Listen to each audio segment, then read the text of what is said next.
आप सभी भाई बहनों का आध्यात्मिक ऑक्सीजन की लघु ज्ञान संदेश कक्षा में एक बार फिर स्वागत है।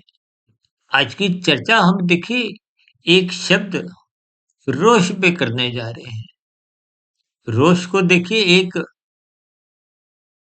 गुस्सा से अधिक लिया जाता है, एक मनमर्जी की स्थिति से भी लिया जा सकता है, एक तामसी गुण की एक प्रवृत्ति बनने के कारण ये रोष की स्थितियां अक्सर देखिए बचपन अवस्था में, किशोरावस्था में और कहीं-कहीं देखिए युवावस्था में भी ये रोष की स्थितियां समाज में देखने में आती हैं। इनका अभिप्राय क्या है? देखिए हम प्रकृति के 3 गुण तमोगुण, रजोगुण, सत्वगुण की बार-बार चर्चाएँ करते हैं और इन 3 गुणों से ऊपर उठते हुए एक विशुद्ध सत्वगुणी सत्ता की भी चर्चाएँ करते हैं।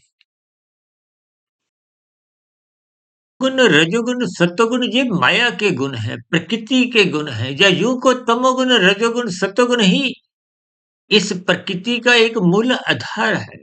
और हमारी तो सभी चर्चाएँ देखिए, जो आज तक 3100 से अधिक हो चुकी हैं, वो 3 गुण तमोगुण, रजोगुण, सत्वगुण से ही जोड़कर समझाई जाती है। इन 3 गुणों से ही आपके हमारे 3 शरीर, स्थूल शरीर, सूक्ष्म शरीर, कारण शरीर, इन पर चर्चाएँ होती हैं। क्योंकि आत्मा और परमात्मा तो देखिए चेतन सत्ता है, आत्मा ज्ञान स्वरूप है, परमात्मा आनंद स्वरूप सत्ता है। क्योंकि आज हमारा देखिए रोष के ऊपर है, कल हम जोश के ऊपर चर्चा रखेंगे, परसों हम होश के ऊपर और चौथी ज्ञान कक्षा में हम मोक्ष के ऊपर।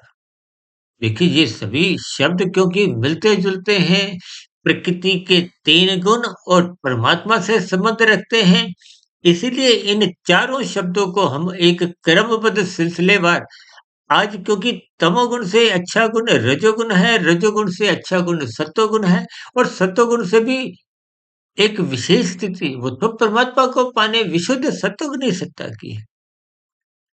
इन सभी स्थितियों को आपको ज्ञानपूर्वक समझना है। ये रोष स्थितियों से बचना है।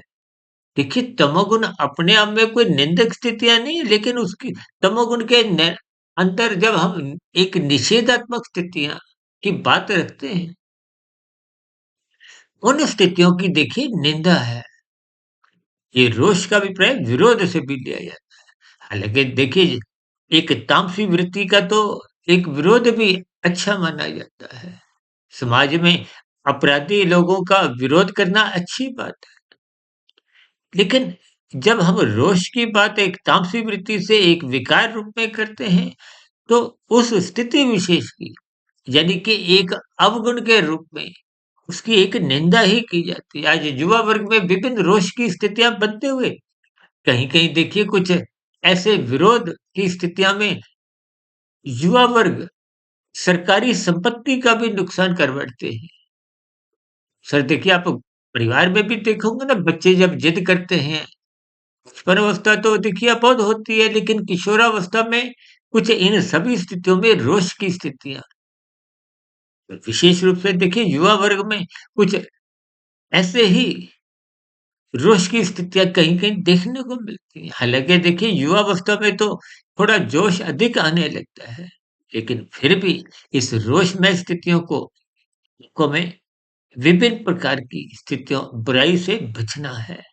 देखिए बुराई के लिए रोष तो एक अच्छी स्थिति है, लेकिन धर्म के विरोध में, अच्छाई के विरोध में या अज्ञानता के अंतर्गत जब आप किसी का कोई नुकसान करते हो, जब वो किसी आंदोलन के अंतर्गत सरकारी संपत्ति का नुकसान होता है, भीड़-भड़क्के की स्थितियाँ बनाते हुए एक यात्रा अवरोध की स्थितियाँ उत्पन्न होती हैं। तो ऐसे रोष की को भी निंदा करनी चाहिए। इस रोष से आपको बचना चाहिए। इसलिए शास्त्र कहते हैं तमोगुण की निंदा करो। इन्हीं शब्दों के साथ आज की चर्चा विशेष को यहीं विश्राम देते हैं।